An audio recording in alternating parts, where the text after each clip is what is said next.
Hello, and welcome to Middle East Focus, a weekly podcast on regional affairs and U.S. policy, produced by the Middle East Institute in Washington, D.C.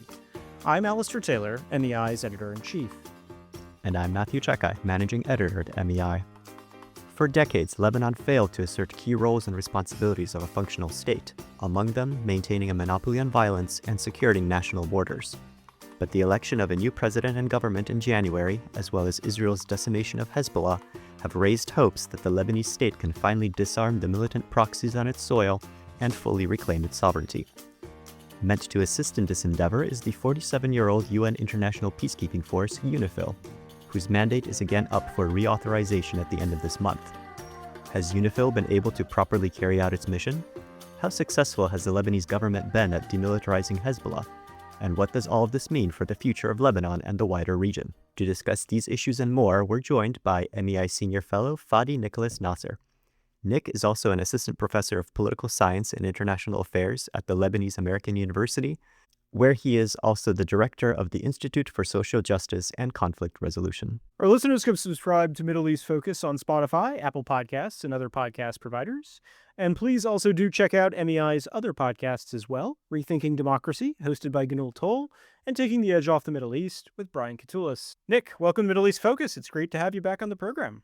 Well, thank you both for having me and putting a spotlight on such a critical discussion. Nick, let's start with the basics here. For our listeners who might not be familiar with it, what is the United Nations Interim Force in Lebanon, or UNIFIL, and how did it come about? Well, the interesting thing, as we heard in your introduction, is that it is a peacekeeping mission that was established by the Security Council nearly half a century ago, that at the time was really focused on confirming Israel's withdrawal from southern Lebanon after its invasion.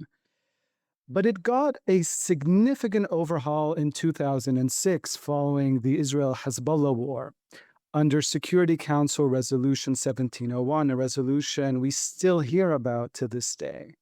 Essentially, it updated the mandate and transformed UNIFIL to what is often referred to as UNIFIL 2 and added new responsibilities. Chief among them is assisting the Lebanese government in establishing a buffer zone free of all armed non-state actors between the Litani River and the Blue Line, which is the de facto border between Israel and Lebanon. Nick, can you speak a bit about the interaction and coordination between UNIFIL and the Lebanese Armed Forces, or LAF?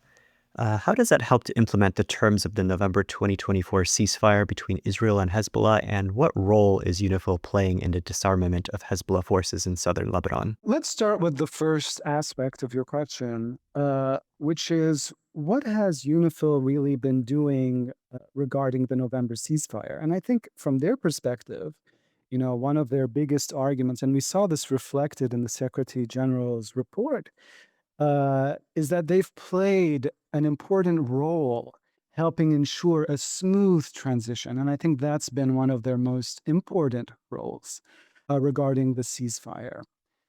Regarding cooperation with the LAF for other aspects of its mandate, I think we've seen an interesting dynamic.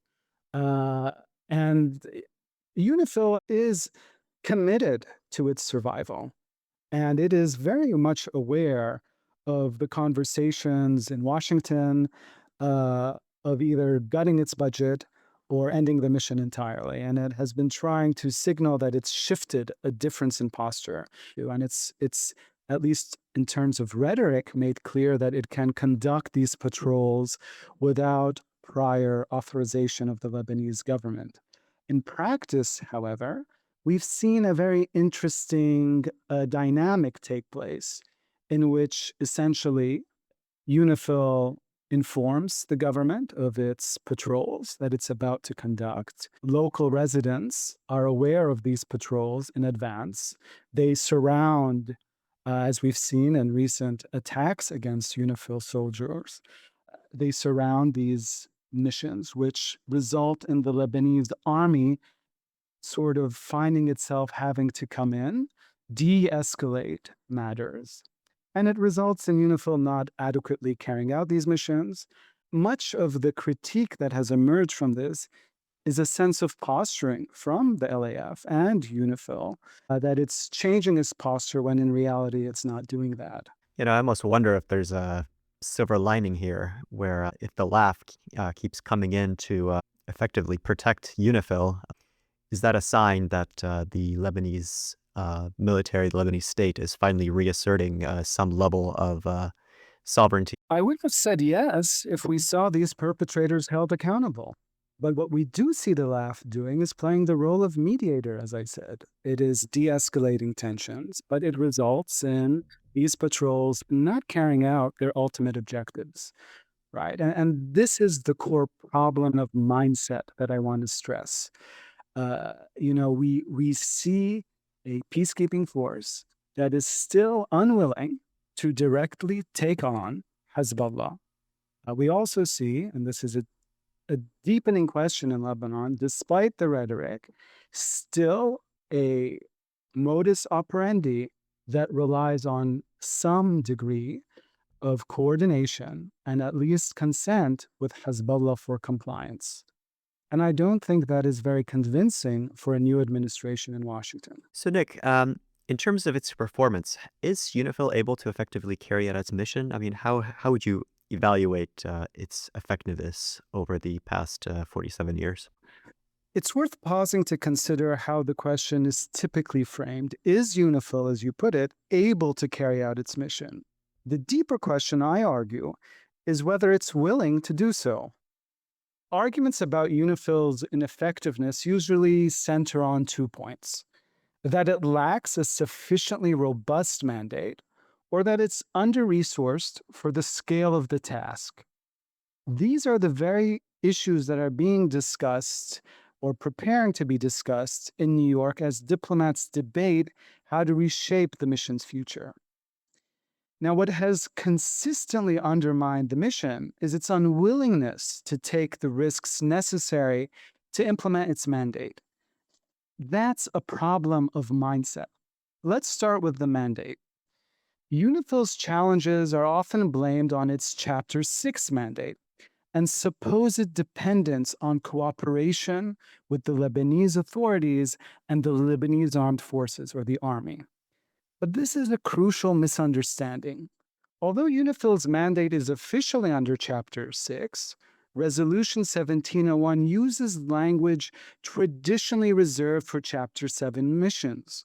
So it authorizes UNIFIL, quote unquote, to take all necessary action to prevent hostilities and to use force when necessary, earning it the informal sort of nickname of a Chapter 6.5 mission. So what we mean when we say Chapter 6.5 is that it puts UNIFIL in that interesting position where it's between traditional peacekeeping missions and the more robust peace enforcement operations of Chapter 7. Interestingly, in the first year after 1701 was adopted, European contingents, especially the French and Spanish contingents, actively sought out Hezbollah weapon caches without really needing Lebanese approval, showing the mandate allowed assertive action. However, we saw a shift in that behavior after deadly attacks on peacekeepers in 2007. Now, if you'll stay with me in this brief, backtrack in history, Resolution 2650, passed in 2022, also made explicit what had long been implicit, which is that UNIFIL is not actually dependent on permission from the Lebanese government to carry out its operations, including unannounced patrols. Now let's shift to the capacity front. Accusations of under-resourcing don't hold up to scrutiny. When we look at manpower, at armament, and command and control, the means by which UNIFIL has to implement its mission are some of the best in international peacekeeping. In other words, could more troops, heavier weapons, or revamped command structure have changed the mission trajectory? The answer is no. Again, if you stay with me just to walk us through concretely why the evidence doesn't add up. By 2006, and that's why I mentioned UNIFIL 2, UNIFIL had grown from a skeletal 2,000 troops to nearly 10,000 personnel from nearly 50 countries, including a deliberate infusion of European forces, resulting in being one of the world's densest peacekeeper deployments per square kilometer. Again, you're talking about that very narrow geography between the Litani and the Blue Line. Militarily, it was far from lightly armed. It boasts tanks, artillery, anti-aircraft weaponry. I mean, in November 2006, the French defense minister at the time even remarked that French peacekeeping forces in southern Lebanon were close to firing missiles at an Israeli F-15 fighter jet. The fact that between 2006 and 2010, and I want our audience to remember that time period, NATO troops constituted a majority of UNIFIL forces and continue to sort of constitute about a third of the force today, further undermines the claim that this force was lacking in capabilities to implement its mandate. Finally, its command structure was unprecedented for international peacekeeping initiatives. They even decide, and I'll point to an article I'm writing later that documents this more clearly for your audience that is interested, a strategic mission cell which granted European powers oversight to incentivize their greater participation and was really designed to learn lessons from other peacekeeping missions.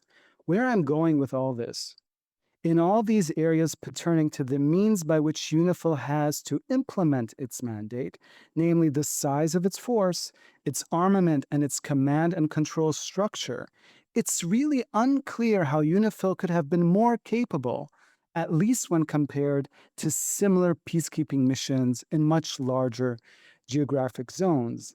And I'll end it with this. So if the mandate isn't the problem, and the force isn't underpowered, then we're left with the real question. Is UNIFIL willing to act? After nearly 2 decades on the ground, I think the record speaks for itself. The force has not been set up for failure. It's chosen mission survival over mission success. And that mindset, not a lack of mandate or muscle, is what defines its failure. How has Hezbollah responded to UNIFIL's mission and more recently the kind of broader disarmament efforts? Is it making any concessions given its weakened state? Where's it drawing red lines? It's an interesting question, and I want to sort of break it up in two parts. I think on the deeper question of disarmament, Hezbollah has definitely doubled down that it is unwilling to let go of its arms. It's made that very clear. It has rejected and decried efforts to take away its arms. In terms of UNIFIL, which is focused on that specific geography, right? Not all of Lebanese territory, but that specific geography of the Litani, between the Litani and the Blue Line, I think the best sign that tells us how Hezbollah is dealing with UNIFIL and obstructing it is again through these repeated efforts of bringing so-called local residents to obstruct the maneuvering and operations of UNIFIL.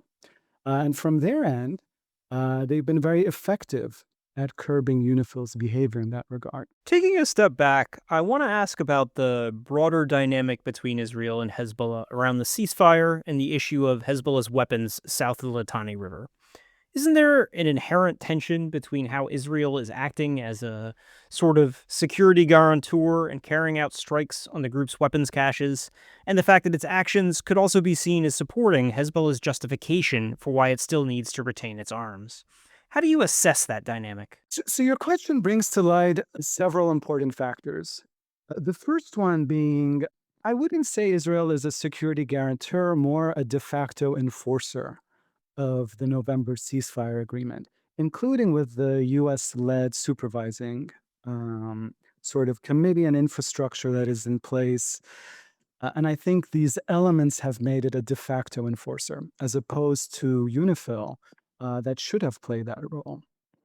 In terms of, does this then legitimize Hezbollah's narrative that it must hold on to its arms?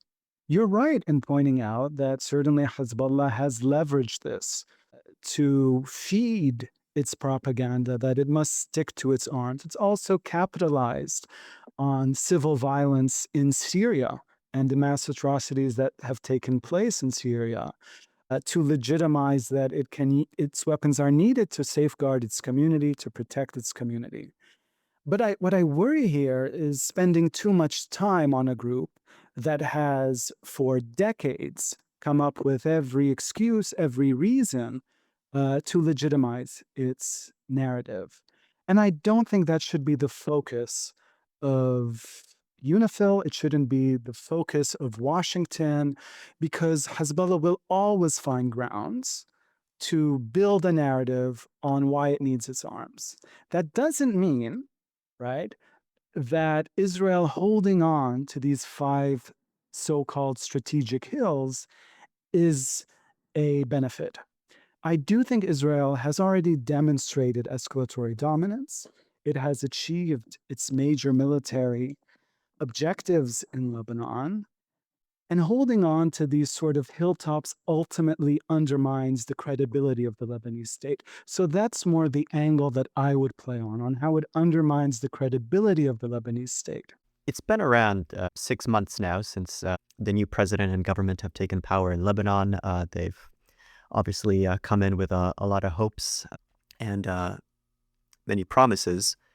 So, how would you evaluate their success so far, their progress, not just on the reassertion of the state's monopoly on violence, but actually a little more broadly, the progress of the government on improving the socioeconomic conditions for Lebanese people? I don't know if I would start off by saying it's success, because it has not delivered success. I think there was a cautious hope. When we look back in January, there was a cautious hope that this change in leadership would sort of, and for our audience not knowing, we're talking about a president and prime minister outside, you know, the direct influence of Hezbollah. That this was a game changer. They also stand on fragile ground, to be fair of them. We're talking about an economically battered country, as your question sheds light on. We're also dealing with the reality that Hezbollah has been decimated, but it's not gone, and its guns can still be pointed inward. The question, though, is what has the Lebanese government done in that regard? And if you are looking to the Lebanese today, if you're asking, decision makers and policymakers in Washington, the answer is not enough. And it may not be the answer that this Lebanese government wants to hear, but the biggest danger is that if it fails to fulfill its responsibility to hold a monopoly on force, a military escalation may be right around the corner. And if it fails to, the other element of your question, implement the reforms needed to restore, the functionality of its economy, the credibility of its state's institutions, it may very well risk missing its moment and be left behind by a region that is moving forward. Indeed, as we're recording today on Tuesday, August 5th, the Lebanese cabinet is meeting to namely discuss the disarmament issue. And early reports are that the prime minister will task the LAF with developing a concrete plan for disarming Hezbollah by the end of the year. And the cabinet meeting is meeting again on Thursday to continue this discussion. But how much of a game changer would this be? That is huge news. He framed the decision, equally important, as grounded in Lebanon's foundational commitments.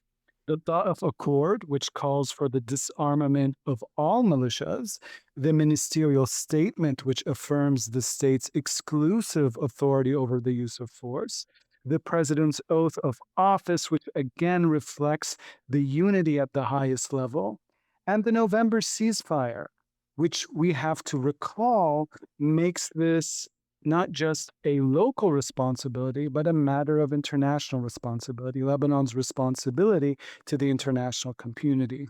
This is a notable development, and as you pointed out, we need to keep our eye out for what happens on Thursday.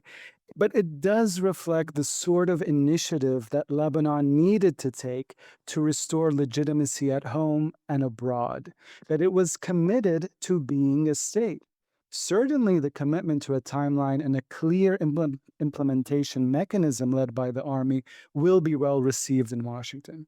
But equally important The remarks make clear to a Lebanese audience that disarmament is first and foremost a Lebanese interest. It is the existential step to restoring the legitimacy of the Lebanese state. Again, let me stress this: sovereignty is first and foremost a Lebanese interest.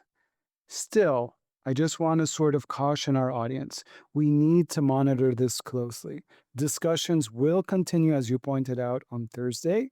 We heard of a plan of the Lebanese state willing to disarm Palestinian factions, but that hasn't materialized.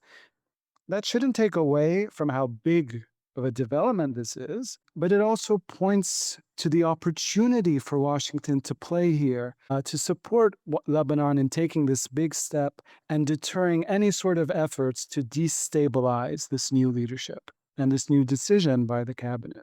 Nick, looking ahead to this year's UNIFIL reauthorization vote, which, as we said earlier, is set to take place by the end of August, what's under consideration? What are the kind of various possibilities that are out there that are being discussed? Well, UNIFIL's leadership has really been lobbying for things like better technology, more resources.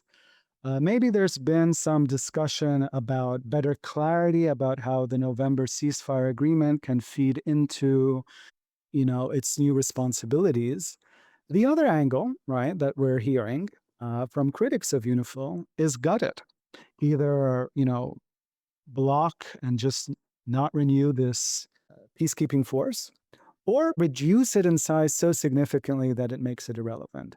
I'm arguing that neither one is a good option, and that we need, if UNIFIL, and maybe we can talk about later, is to survive, it needs either a major overhaul or it must be let go. Nick, just following up on that previous point, why would gutting it down to a small force be a problem? The interesting thing about UNIFIL is, in fact, I would argue they are hostages more than they are peacekeepers. Maybe a provocative statement, but it is reality.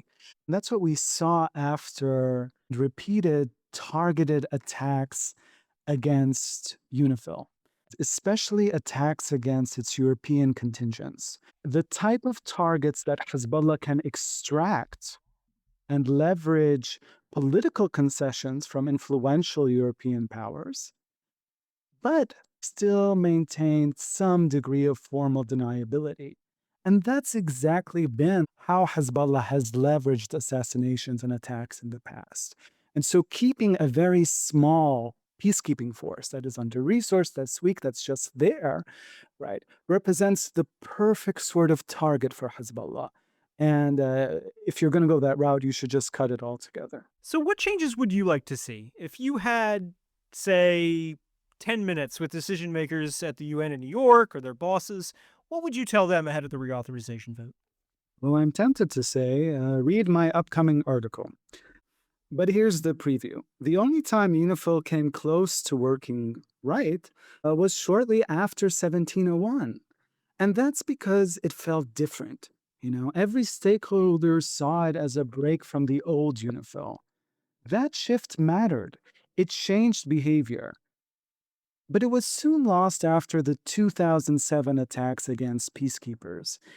And if you want to fix UNIFIL now, you need to recreate that moment, but with the lessons learned from 2 decades. And I want to stress this: the goal must be to ensure a change, a radical change in UNIFIL's mindset. So adjusting the mandate and capacities are important. That's why I went at length talking about them in serving in that direction, but they are not the end in of itself. So let's start with the mandate. The new mandate should make clear, in no uncertain terms, that this new force is a sovereignty guaranteeing force capable to fight. In practice, that means going a step further than what we saw in 2022. Don't just clarify that UNIFIL does not need the Lebanese army to conduct search operations. Take the extra step and clearly spell out what it can and must do to enforce its mandate. Specify those enforcement powers and, I stress, responsibilities. The goal here isn't just about legal clarity. That's important, of course. It's psychological clarity.